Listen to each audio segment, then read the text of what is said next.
Hey, welcome back to the Baco Motorsports Power Hour. I'm Mike Griffith. Bakersfield Speedway segment we're into now with Scott Schweitzer, the guru from Bakersfield Speedway. How you doing, Scott? Guru. I haven't had that one yet. I mean, I know I wear a lot of hats, but I didn't know it was guru. Yeah. So coming off a weekend where it looked like it might threaten with some rain, as the forecast maybe rain in the morning, and maybe it did spit a little bit here and there, but turned out to be able to get the race in with no problem. Got to hand it to the weather guys. They nailed it. They said we were going to have a little bit of rain overnight, and it's going to be just a little bit in the morning, which it did up there at the racetrack. We didn't get a lot. When I got to the track, at my house we got quite a bit, and I was a little worried. But when I got to the track, the pits were fine, and the track, we prepared for it. We sealed it off, knowing that if we got a lot of rain, we'd just get the pumps out, pump it to the infield real quick, and go racing. Yeah. So we were fine. Well, that's a good thing, because if you had to pump to the infield, it might have gotten onto the mini dwarf track. Your favorite division? Well, they were out there for the first time this season, and an opening night for them, so to speak, at Bakersfield Speedway.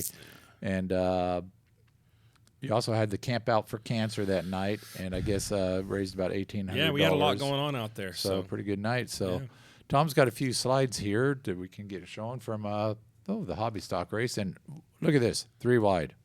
You got to like it when you see cars 3 wide on your racetrack. Yeah, it's it's kind of a common deal. I mean, Tom Crapes gets some great photos. We even see some 4 wides now and then. So, yeah, it was like another great night of racing, large car counts in all the divisions. And there it is, 3 wide again. Three wide, which is a good thing. You know, you get into that, and some divisions you get into the track where it just – maybe top groove, follow the lever, but 3 wide here.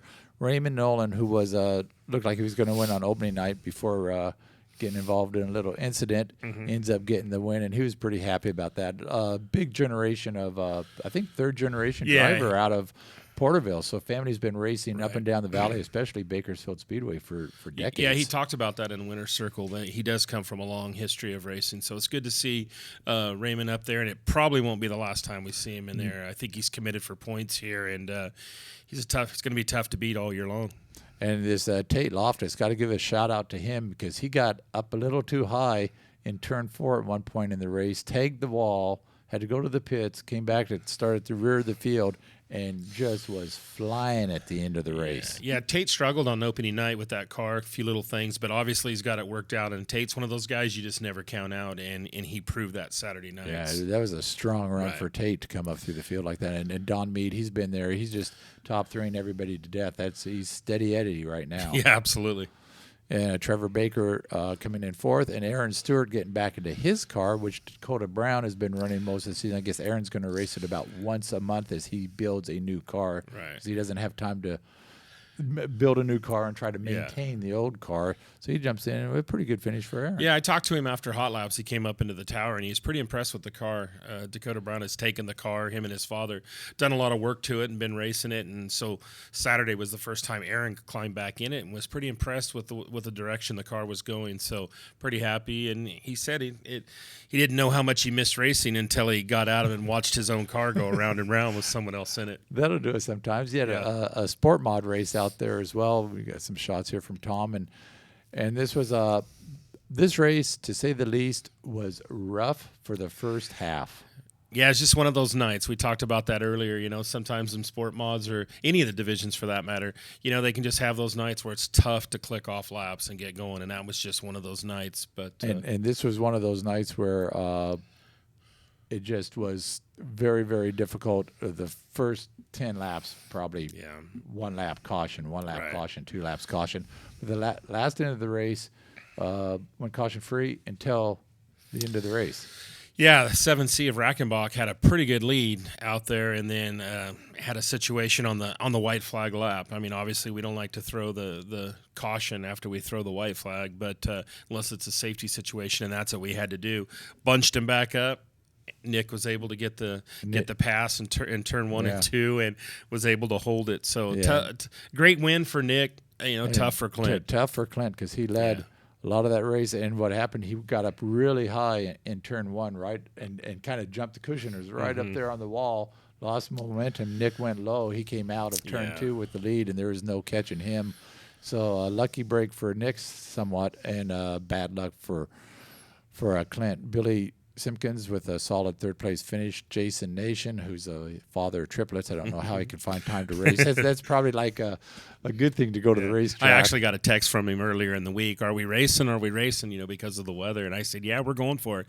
He goes, okay, I better find a babysitter then. So there you go. Super cool that he's still able to make it to the track after having triplets. Matt Lewis fifth there. And I wanted to ask you about that white flag, because I've seen it do both ways on when the white flag comes out. If a yellow, and this caution happened to end up, this incident was in turn 4, so the leaders were coming right up there. You had to throw something. But there's some sides of the aisle say, well, once it comes out, then you revert back to the last lap. That's the last lap. It's done. Others do a one-lap shootout like you. Have you had thoughts both ways? Yeah. Our theory is once we throw the white, the only flag that follows the white is the checkered, unless it's a safety situation, which that one was. Otherwise, if that car would have been anywhere on the other place on the track, we would have raced to it and thrown the checkered. We don't like to call the race on the white flag because of a scoring issue. We like the girls to be able to line them back up. We throw that green and white together. We tell them on the receiver, and we have that one lap shootout. For us, it's always worked that way, and we've always done it that way, and we're consistent with it. So, it's kind of the tower deal. It's for the girls, for the scoring. We don't like to revert back, and then you got people in the stands that are like, why did this guy win? He didn't. Right. So especially if it's halfway through the lap, you might have 4 or 5 changes of positions, but there's no way of telling. It's not like NASCAR where you have loops every 100 feet on the racetrack. And we run a split yellow, so it's really confusing for the people in the grandstands or people that don't understand it. So that's why we always line them back up, and we go that one more lap. Okay. Then we've got the late models. Oh, the late models. Late models. I'm going, what's here? Late models showed up. Not a great field, 8 cars. It looks like this is a division that might be struggling for a weekly type of show or a monthly show, even as you're doing now. It's just a high cost division that when the economy took a turn a few years ago, went down, and hasn't really been able to rebound. Yeah, and that's true. It's an expensive type of racing. There's no doubt there. And all kinds of racing does that, that roller coaster ride. And they're right now on the low part of it. They're trying. There's some guys that are trying to come up with some rules and some different things to make it work and try to get other guys in it. But, like the Bartels, for example, they used to bring 5-6 cars to the racetrack. Well, Bill and now is racing a different division. Cody's doing some different things. So just the way it shakes down, still a great division, great to watch. Short field, only 8 cars, but they still put on a great race at our, 8 late models on our little tight track. I mean, it's still a great show. It's a good show, and Cody Laney started out front and stayed there all night long. Just an impressive run by him. Rob Sanders out of Bakersfield second, Tony Tost third, and Tony Tost is a strong contender. So they were actually on their way back from New Mexico, I was told, and Tony races a lot of places, so. Yeah, he was tough. He looked like he was actually off a little bit because normally he's pretty fast. Normally, you would figure if Tony's in the mix that he's probably going to be. It was good to see Andy Orbitella back. He's taken a while, taking some time off. I don't think he raced a late model with us last year at all. So it's good to see they got a new motor and back in the mix. And then you have that, and then we had we were talking earlier, the debut, and Tom just sent in a couple photos here of the. And I love the graphics on that car. A couple photos here from the mini dwarf races, and then we have Jet Yantis in the next one, and the results. And this kid was fast. Brody Graham, what a good drive for him in the senior mini dwarf race. Did a sterling job, got out front and held it, which is tough to do there. Lots of restarts, lots of bumping, lots of chances to make a mistake, and Brody was on it and got the win. Jacob Carey second, Taylor Morrison third, Trenton Yurto fourth, and Mason Ratcliffe fifth. So Trenton's moved up. division. Yeah, So, them senior kids, they fly. I mean, that's no joke. They get out there and they battle and really work hard. So it's going to be a tough battle all year long. Brody's got some racing experience from his little Lucas Oil truck, and he's in the mini dwarf now, and so he's going to be tough to beat. And Jacob Carey, a past champion's got a new car design, and right. Dad's been working on that car, and he's right back up towards the top. There, so good run by them. I thought the best race of the night might have been the junior mini dwarfs. There's a incident on the second lap, and Jet Yantis had the engine died, stalled. Yeah. So he had to go to the back of the field. He came all the way through the end with about 2 laps to go. It was just like he was flying past 3-4 cars, and all of a sudden, out of nowhere, he shoots into the lead, runs away, and leads the last couple laps to win over Adam Noel. Yeah, that kid's in a league of his own. I mean, he really, runs that car hard. His dad's got it set up perfectly. But got to give a shout out to Adam Noel. I mean, that kid, he had a great race.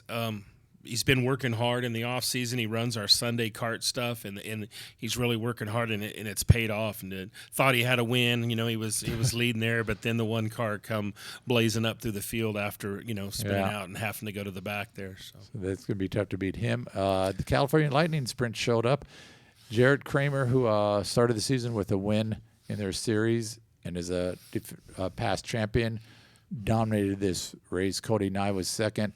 Craig Dillard third. Missing from this was Bobby McNovich, who struggled, which is unusual at Bakersfield Speedway. I think we gave him the interview curse, and we had him on as a guest, and then goes out telling us how many times and his success at the racetrack, and went out there and popped a motor, I guess, during it. So, yeah. But you know what? 28 cars. It was the debut, the first round of their Civil War North-South deal, and it was a great car count. They didn't have, I don't know how many yellows they even had a yellow. I don't think they that had main a yellow. event, man, those cars just flew and had a great race. So it's always nice to have a division like that and a traveling division that comes in and they just knock their division out like that. It was nice. And they do it's such they're a good fit for that size track. And they put on a great show too. I mean, they're dicing back and forth. They went ahead and qualified. They single car qualifying for them, and they deserved everything they got. It's great. This weekend we got the IMCA Modifieds, IMCA Stock Cars, American Stocks, Mini Stocks,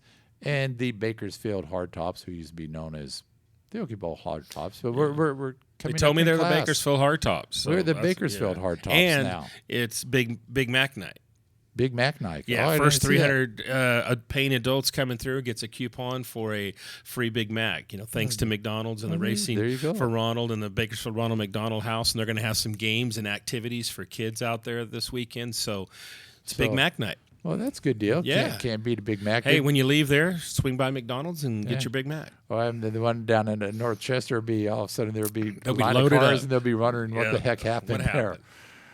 So good run there. IMC Modifieds. We were just talking earlier that Ethan Dotson got the win in the first race, and then Robbie Sawyer had a great weekend a couple weekends ago, and he got the win there. So should be a good field. And the Modifieds have had a strong field all season. Yeah, started out good. They've had a week off now to fix stuff up, so it should be interesting Saturday night for them. Should be good. And then this isn't the actual racing for Ronald Knight, but it's kind of getting ready because that's in August again. Yeah, that's in August. This is just kind of goes hand in hand with that.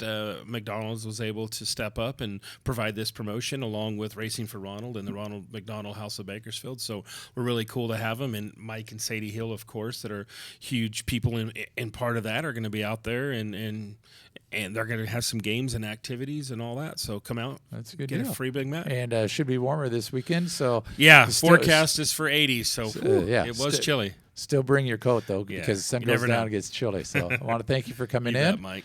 We'll be back in a moment with another segment of the Baco Motorsports Power Hour.